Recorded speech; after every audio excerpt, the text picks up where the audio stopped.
Assalamualaikum warahmatullahi wabarakatuh. Selamat malam pemirsa, Seputar Aceh kembali hadir di hadapan Anda di edisi Jumat 3 Juli 2020. Bersama saya Curintan Seputar Aceh selengkap.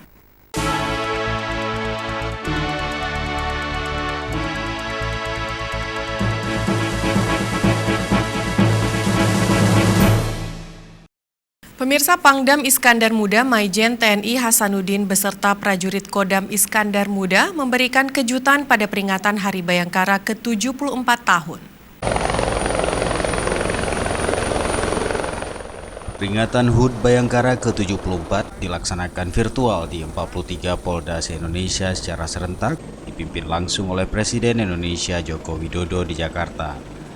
Perayaan HUT Bayangkara di Polda Aceh dihadiri Pangdam Iskandar Muda Maijen TNI Hasanuddin dan unsur Forkopimda lainnya. Pada momen ulang tahun Bayangkara ke-74, Pangdam IM beserta prajurit memberikan kejutan Kasdam IM Brigjen TNI Joko Purwono Santoso dan prajurit Yonif Raider 112 tiba-tiba datang dari berbagai penjuru, mulai dari udara maupun dari tempat di seputaran Mapolda Aceh.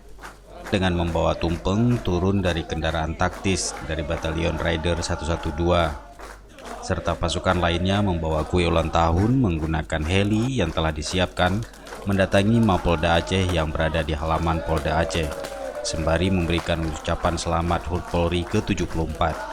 Dalam sambutannya, Kasdam mengucapkan selamat ulang tahun kepada Kapolda Aceh dan mendoakan Korps Bayangkara semakin jaya. Kasdam juga berharap agar TNI Polri selalu bersinergi dalam menjalankan tugas. Sementara itu, Kapolda Aceh Irjen Polisi Wahyu Widada mengucapkan terima kasih kepada Pangdam IN dan Kasdam IN yang sudah membuat kejutan yang luar biasa di Hari Bayangkara ke-74. Kapolda juga berharap di Hari Bayangkara ke-74, TNI Polri semakin kompak dan jaya. Dari Banda Aceh, Tim Liputan Aceh TV melaporkan.